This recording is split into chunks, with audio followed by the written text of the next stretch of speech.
There have been rumors of Carolina looking into an international prospect named Ulrich Chomche. Only problem? He's still in the NBA draft.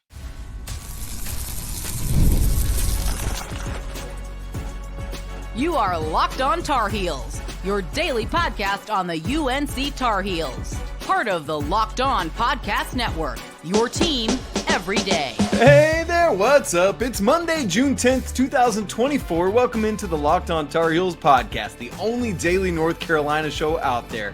I'm your host, Isaac Shade, and you're joining us at the place to get your Tar Heels content every single day. Really want to thank you for making us your first listen or watch. Special shout out to all you everydayers out there and all the members of the Locked On Tar Heels Discord community as well. This episode is brought to you by LinkedIn. These days, every new potential hire can feel like a high-stakes wager for your small business. That's why LinkedIn Jobs helps find the right people for your team faster and for free. So post your job right now at linkedin.com/lockedoncollege. Terms and conditions apply. Coming up on the show today, we got to talk about the Tar Heels moving on to Omaha. We did some of that over the weekend in postcast shows, but I know not everyone watches those, and so I want to bring some of that together today. So kind of recapping the Super Regional, looking ahead to explaining how the College World Series works, because a lot of people have had questions for me about that. So I'm going to unpack just the process of that for you all, the layout. But first here, what we're going to do is talk about Ulrich Chomche. And this is somebody that whose name has come to me from multiple people through rumors. I've heard nothing official through any of my sources that I have, but I will say that it is a name that has come to me from a lot of various and random things. And so it's somebody who we need to talk about, and I think is a really interesting conversation because he's a very unique person, and from a recruiting ground that hasn't been much of what Carolina typically does in terms of going outside of the United States. Some schools have dived into those waters quite often, not the Tar Heels. And so I found this all the more interesting to just talk a little bit about. So let's talk about Chomche. He is from Bafang, Cameroon, which is a remote village in the west part of the country. He is one, I've read over the weekend tons of articles about him, watched a whole bunch of interviews. So this is all just an amalgamation of all those different things. He is one of 17 kids. His family works on a farm and stuff. And so you know how farming families are. They have a lot of kids so that they don't that they can take care of the land. It's really cool. He is a native French speaker. That's what they speak in Cameroon, although he has learned to speak English through some of his schooling. We'll talk about that later. Right now, he is 18, but he's only been playing basketball since he was 12 or 13. And so a relative newcomer to the game, so obviously still learning and growing. Right now, he is 6'11", 225 pounds, and has a 7'4", yeah, you heard me, 7'4" wingspan, obviously a center. And interestingly, he is the youngest draft eligible player in the class. His birthday, December 30th of 2005. So one of the criteria for being in the draft is that you have to be at least 19 during the calendar year of the draft, meaning he has to turn 19 before this calendar year ends. He will turn 19 on December 30th. So literally has one extra day. So crazy, very young. This past season, he has played for the NBA Academy of Africa.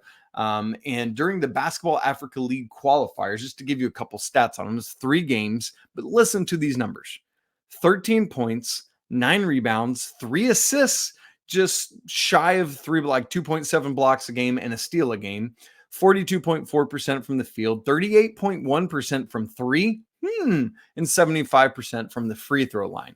So just a little bit about him to just wrap your brain around what he would mean in terms of if this was a thing for the Tar Heels. He is, because he's only been playing not that long, a raw offensive player. Definitely needs development, very much so. Would not have the experience that Carolina would have gotten with somebody like Cliff Amori or Jonas Adu. But at worst, To me, he would provide critical depth at the front court, which is what, in my estimation, whatever you think about what Carolina has or doesn't have in terms of talent or starters or whatever in the front court, what to me they definitely don't have is depth beyond like Jalen Washington in a player that you're really comfortable rolling out right now, which James Brown really we don't expect to be, I guess I should say it that way. And I mean, you could go small ball with Zayden High or Jay Witt or something like that, but at worst would provide some tantalizing depth in the front court. Again, though, Carolina doesn't need a player that they're getting to be an elite offensive player. You're looking for someone who can be a rim protector, someone who can screen well, move well, switch if you need to, do a lot of those kind of things. You need an athlete. So while Chomche right now in his development doesn't have a refined offensive game, what he does have is has a more polished defensive game with good instincts. He's got good mobility, including laterally, from his coach at the Nike Hoop Summit, quote, some of the most elite feet for a guy that size, end quote.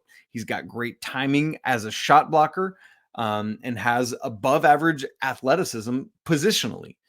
And like those things that I'm saying are both from what I'm reading from others and from what I've seen. I found a Reddit that had like 2 hours worth of footage on his game and not just some highlights package. It was good, bad, and ugly. And so I've seen it all, right? Like is honestly not always finishing stuff at the rim in some of that foot, right? Like just some of that rawness offensively. But what he does have offensively is he's got putbacks. He can finish lobs, all of those kind of things. And that's the kind of stuff that Carolina needs. The movement, the ability to set screens, the ability to do that to unlock this loaded elite backcourt that Carolina has this year. But the question is the big burning question with Chomche for me is, will he stay in the NBA draft? We don't know yet. And you might be thinking to yourself, now hang on, Isaac. I follow college basketball, and I know that the early entry withdrawal date has already come and gone. Yes, it has. You're absolutely correct. But there is a different date for those who are not coming out of college basketball and hoping to maintain collegiate eligibility. There are two different dates. The one that has already passed, where players had to pull out in order to maintain collegiate eligibility, is exactly that. It's an NCAA deadline that in order to be eligible to play in college basketball still, you have to withdraw 10 days. That deadline is 10 days after the NBA Combine. That's what's already come and gone. There's a different deadline for the NBA, which is about non-college players. And that deadline is 10 days before the draft. So that will be June 16th, which, as we're talking today, is less than a week away now at 5 p.m. So 5 p.m. on June 16th is the deadline for basically like international players or other non-college players to pull out of this year's draft. So that's why he didn't already have to pull out. It's not a contradiction. Both of these deadlines have been on the books. If he does stay in, it's basically a draft and develop situation for a team that would draft him, that really believes in the raw potential and would get him.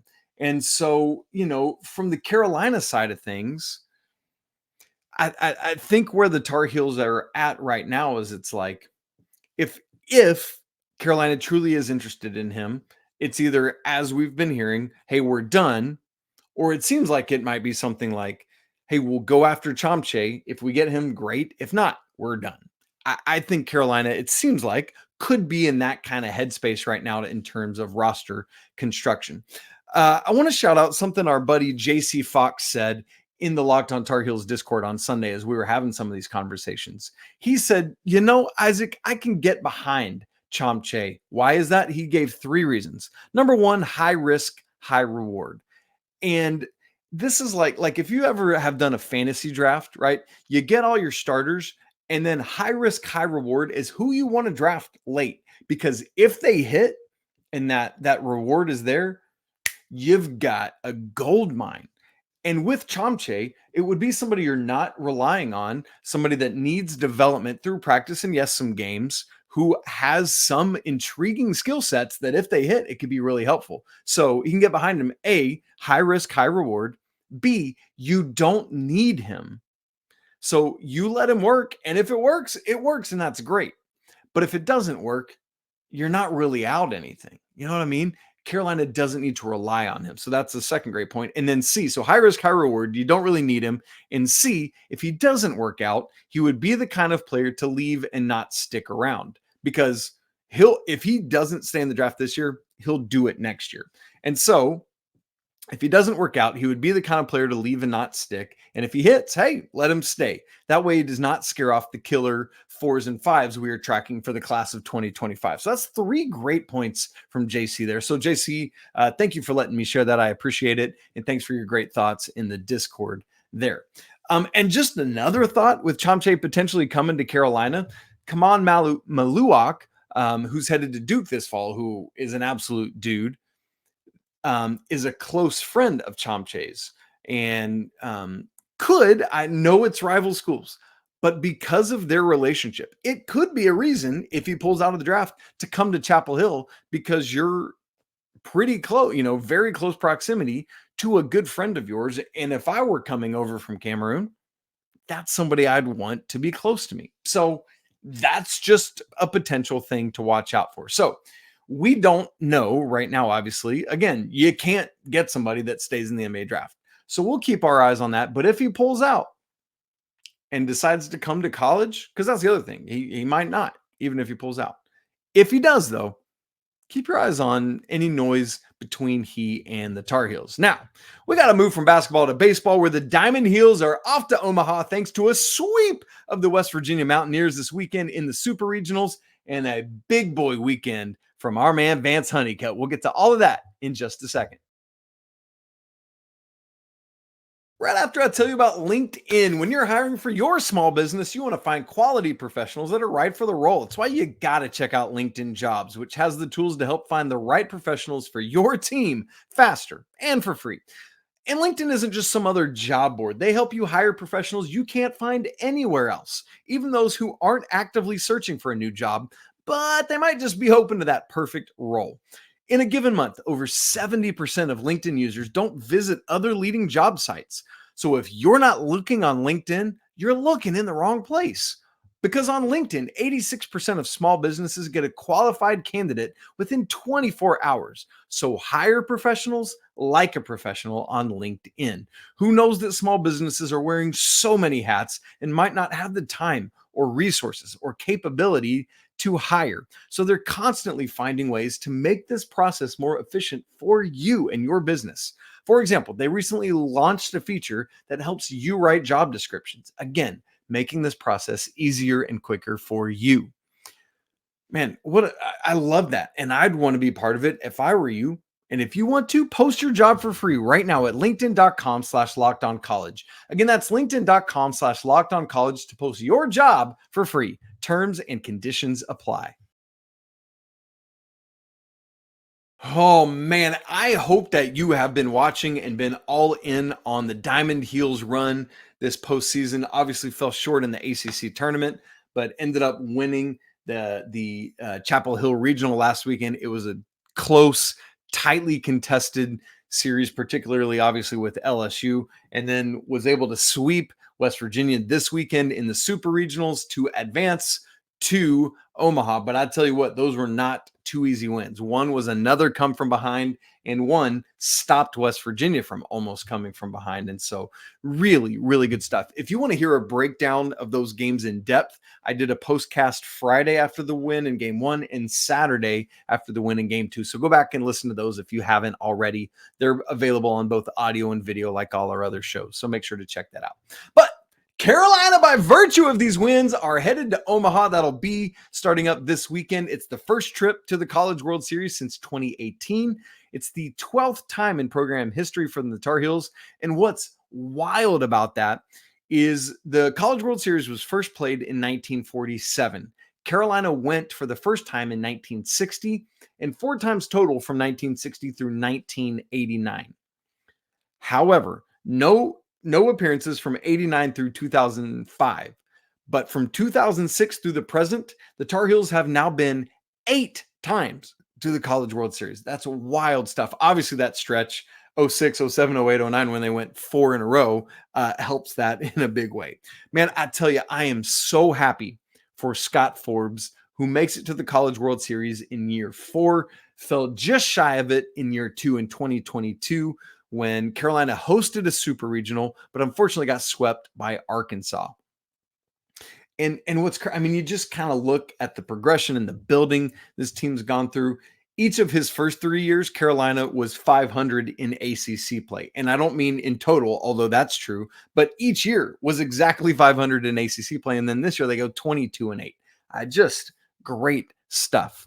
And what I love about this for Coach Forbes, who has been around the program for so long, has been an assistant, is that he's building on this foundation that Coach Fox built before him, who, oh, by the way, was at the game. You know, they showed him several times on Saturday night in the clinching game against West Virginia.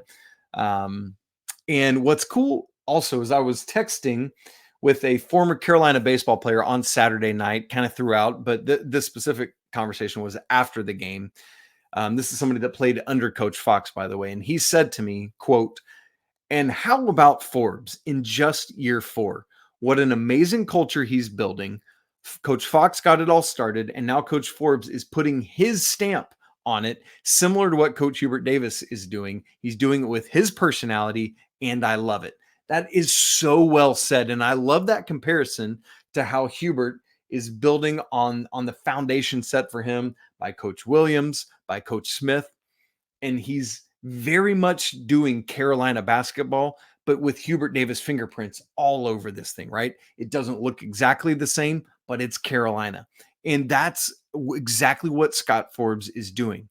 It's not exactly like Coach Fox, but man, it's very much in the spirit of and in the Carolina baseball tradition, but with Scott Forbes fingerprints all over it. And so that's really well said.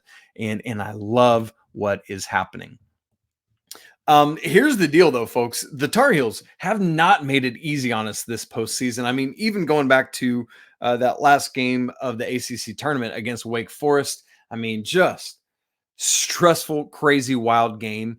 3 of the 4 regional games were stressful. There was the LIU walk-off, you know, all that 9th inning craziness with the Gallagher grand slam to walk it off. The first LSU win was really the only decently comfortable win, where it was 1-2-3 in the 9th. But the LSU loss, yes, that was by 4 runs, but they loaded the bases in 3 of the 4 final innings. Gallagher hit a ball that was, 5-10 feet shy of tying it up in the 9th inning with another grand slam. And then obviously the stress of the final LSU win, where Carolina had to come from behind again, tied up in the 9th and win it in the 10th. And then both of these super regional games this weekend were crazy stressful. I mean, it's so fun when you look back and you know that you won, but in the midst of it, it's just like you're shaking because you don't know what's going to happen. And it's bonkers. So game 1 of the super, down 1 in the 9th, the Stevenson bomb to tie it, the Honeycutt 2-out walk-off bomb. One of our guys in the Locked On Tar Heels Discord was like, "Isaac, if Carolina wins the national championship, what would it take to get you to pour honey all over yourself?" And I'm like, "Bro, no, not happening." Game 2, it was kind of the opposite. Carolina this time was the team with the lead and is trying to hold off West Virginia from making a comeback. And I tell you what, that bases loaded, 2 outs, and right off the bat, that final hit, it looked to me like it was either going to get over second base or maybe go through the hole, but Harbor was back on it. But what killed me was Dalton Pence kind of didn't get right off the mound immediately to get over and cover first base. It's like it kind of struck him a beat too late. Thankfully, he got over there and beat it, and Carolina's moving on. And so, I mean, we're talking about this stress. Carolina has played 6 games in this NCAA tournament, 4 in the regional, 2 in the super regional. In 4 of those 6 games, they've trailed when they come up to bat in the 9th inning. They've won 3 of those 4 games. Like 3 of the 4 games they've won in their last at bat, or holding the other team in their last at bat after taking a lead in their own. And then again, game 2 against West Virginia was stopping West Virginia from doing that. I mean, so really, Bosch magic, 27 outs is a real thing.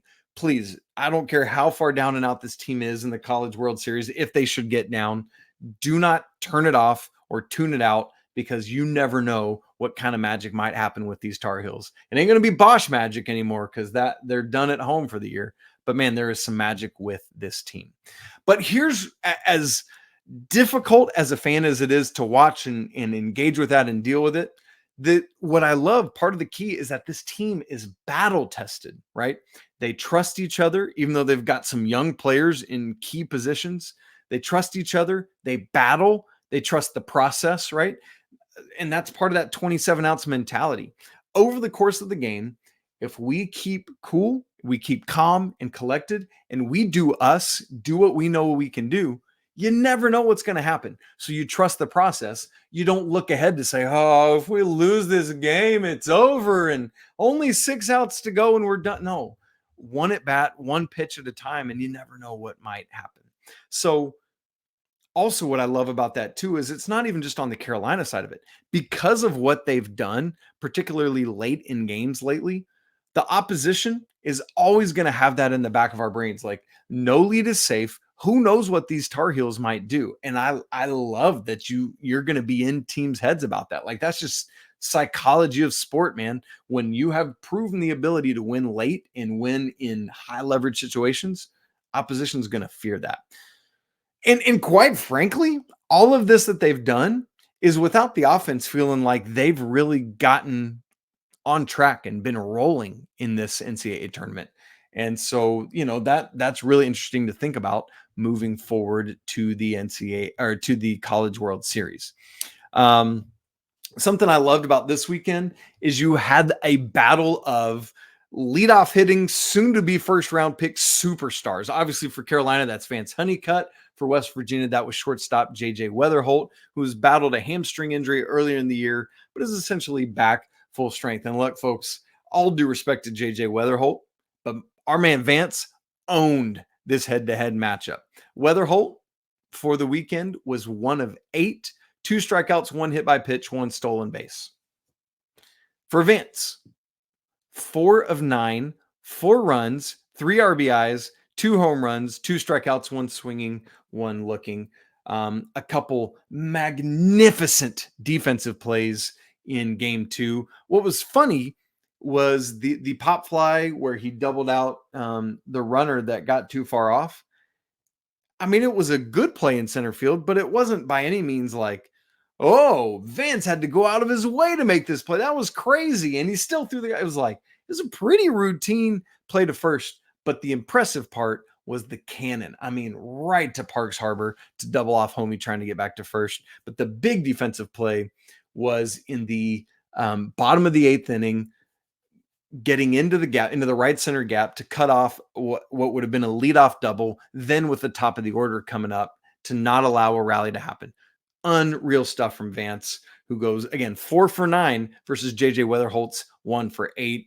All the heroics for our guy Vance, and you love to see him rising to the occasion. Had just the 2 strikeouts in that, as we talked about in the live postcast on Saturday. Just want Vance to be putting the ball in play, because good things happen with those legs of his. Man, you love to see it. Pitching staff had, between regionals and super regional, had a bunch of great pitching performances. Dalton Pence has been an absolute dude. Poston returned from giving up that 3-run bomb against Long Island to have a phenomenal 3 innings to close out game 1 against West Virginia. Pitched the 7th, 8th, and 9th. Yes, he hit 2 batters, but was literally perfect other than that. Faced 11 batters, hit 2 of them, got the other 9 out, and gets the win in that game. DeCaro had a phenomenal start in game 2 against West Virginia. I mean, remember, this is a kid that just turned 18 in the midst of this season, stepping up in a moment like that where it was not too big.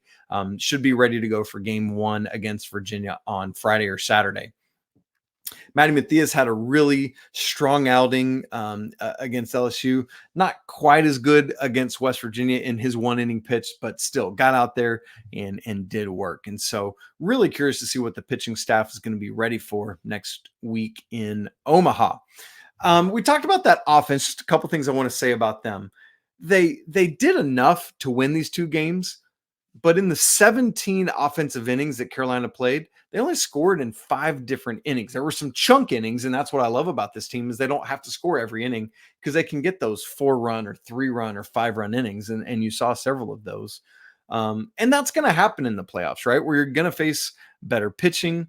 You're going to see teams going to the bullpen more quickly or making changes more quickly because it's a do or die situation. So you're facing better pitching, but things can pop at a moment's notice for this offense. So even though it's like, are you, a couple people have said, Isaac, are you worried about the offense at all after what we've seen from the regional and super regional?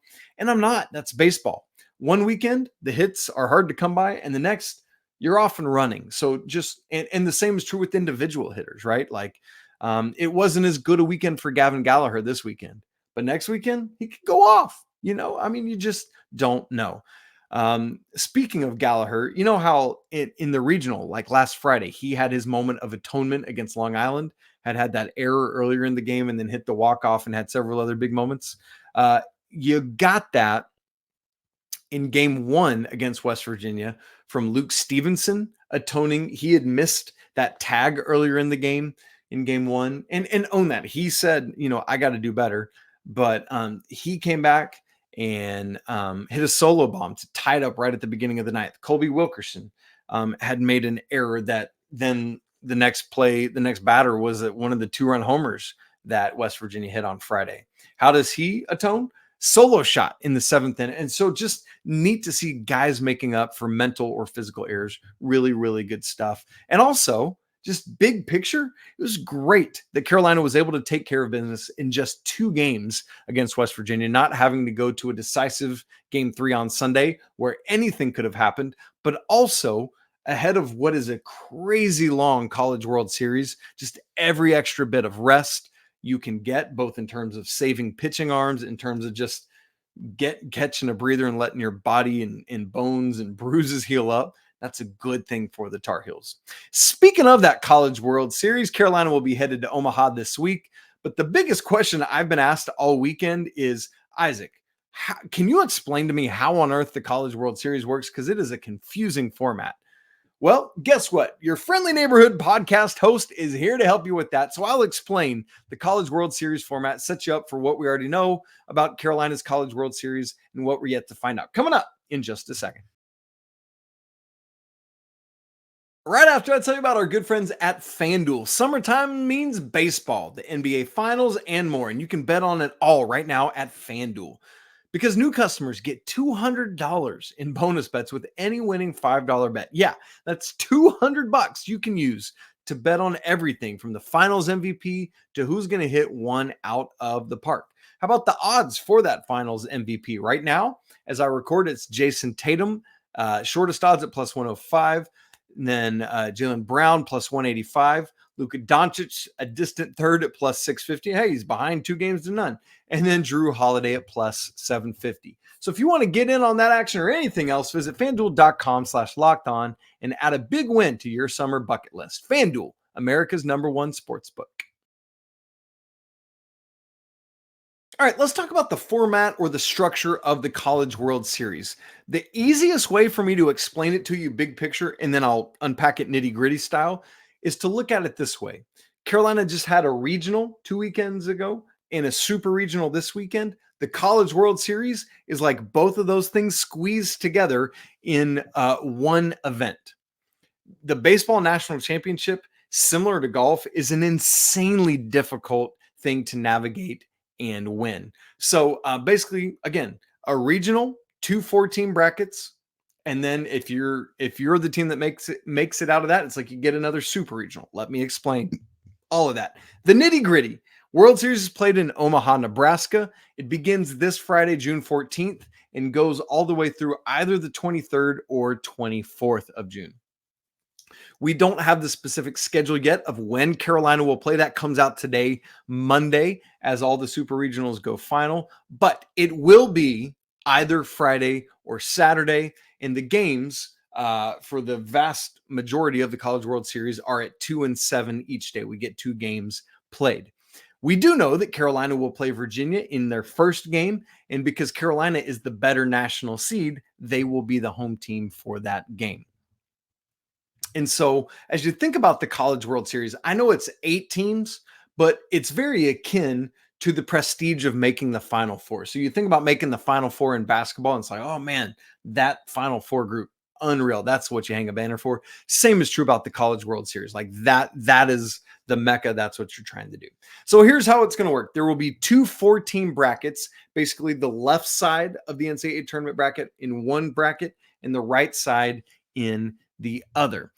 So again, it's kind of easy to think about those as regionals. 4 teams playing a double elimination tournament is the way that'll go. And then basically after that, you got those two pods, and it's paired up, right? So just like, Carolina's region was paired with West Virginia's region, and so that's who met in the super regional. Same thing. Carolina's super regional was paired with the Charlottesville the Virginia super regional, and so that's who they're playing, and that's kind of how that goes. So the way it'll work is the winner of each of these brackets will eventually move on to the championship round. And so you play it just like the regional. Carolina will play Virginia on Friday or Saturday. Florida State will play Tennessee on the same day. And the 2 winners will face off in the next day of action. The 2 losers will face off in an elimination game. And then you just move it on until you have a team that's finished. So the dates of the bracket, the regional part of the College World Series will run June 14th through 20th, with the 20th being for those if necessary games for both brackets. Bracket 1 will be Friday, June 14th for the first round, Sunday for June 16th. You've got the winners and then the losers, which is an elimination game.